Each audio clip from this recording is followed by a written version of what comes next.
Bonjour à toutes et à tous, bienvenue sur Comics Party, très heureux de vous retrouver, j'espère que vous allez bien vous de votre côté. Ceci est bien un pull Flash et non Harry Potter, je le redis, même si j'aime beaucoup l'univers de HP. Aujourd'hui on se retrouve pour parler du gros event DC Comics qui arrive dans les jours à venir en début d'année 2021. Il s'agit de Future State avec notamment un tout nouveau Batman, mais pas que, et c'est ce sur quoi on s'arrête aujourd'hui. Attention bien évidemment, celui-ci va dévoiler certaines choses qui sont rendus publics depuis maintenant quelques temps par DC Comics.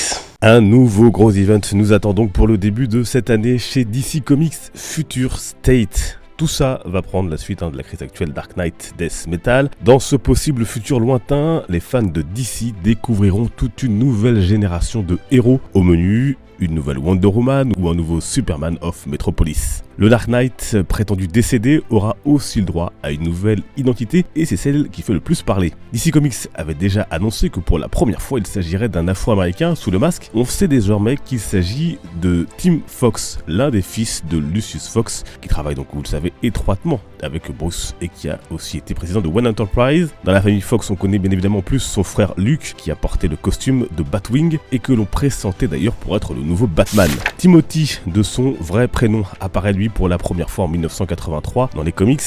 D'emblée, on découvre un jeune ado pas spécialement en bon terme avec son père. Le jeune garçon rejoindra même un gang persuadé que Bruce Wayne se sert des miséreux pour sa fortune avant de se faire attraper par Batman et Robin alors qu'il tente à contre-cœur avec ses acolytes de poser une bombe au siège de Wayne Enterprise. On le retrouve également brièvement, aussi bien plus tard, dans des titres comme The Joker Warzone. Tout ou presque reste donc à écrire sur le personnage, ce qui en fait un choix intéressant. Ce titre Next Batman sera porté par Johnny Ridley IV. La ville de Gotham City sera entre les mains d'un certain magistrat que nous découvrirons dans ces pages. Parmi les autres titres proposés, autour du Chevalier Noir, on retrouvera aussi Arkham Knights, Outsiders, Bad Girls ou encore Red Hood. Timothy ne sera en tout cas lui pas le premier à porter le costume du Dark Knight outre Bruce Wayne. Souvenez-vous par le passé, Jean-Paul Vallée bien sûr, Dick Grayson, Damian Wayne, là en l'occurrence dans le futur, tout comme pour Terry McGinnis, mais aussi James Gordon, Brian Taylor au 31e siècle ou encore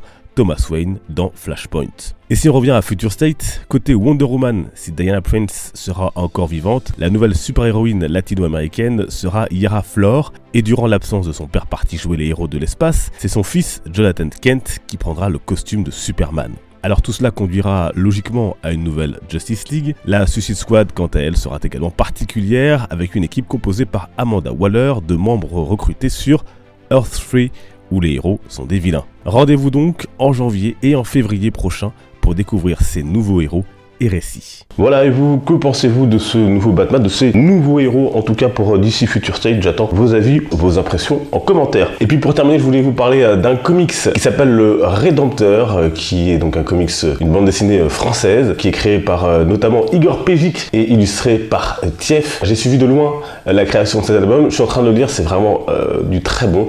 Je vous en reparlerai une fois que j'aurai terminé, c'est pour un public averti, je le dis déjà, aux éditions Good Dream, la naissance d'un nouveau héros. Je vous dis ce qui est écrit derrière: un jeune homme idéaliste part à la guerre et il perd la vie. Il se réveille miraculeusement quelques jours plus tard. Son retour chez les vivants est accompagné d'un phénomène étrange, le pouvoir de provoquer la rédemption des pires criminels. À découvrir donc si vous le souhaitez. Nous, on se retrouve bien évidemment sur les réseaux sociaux, sur le serveur Discord notamment. Vous avez les liens en description. N'oubliez pas de mettre la cloche de notification, de vous abonner si c'est pas encore fait et de partager cette vidéo si elle vous a plu autour de vous. On se dit à très bientôt. Les comics sont une fête. Ciao!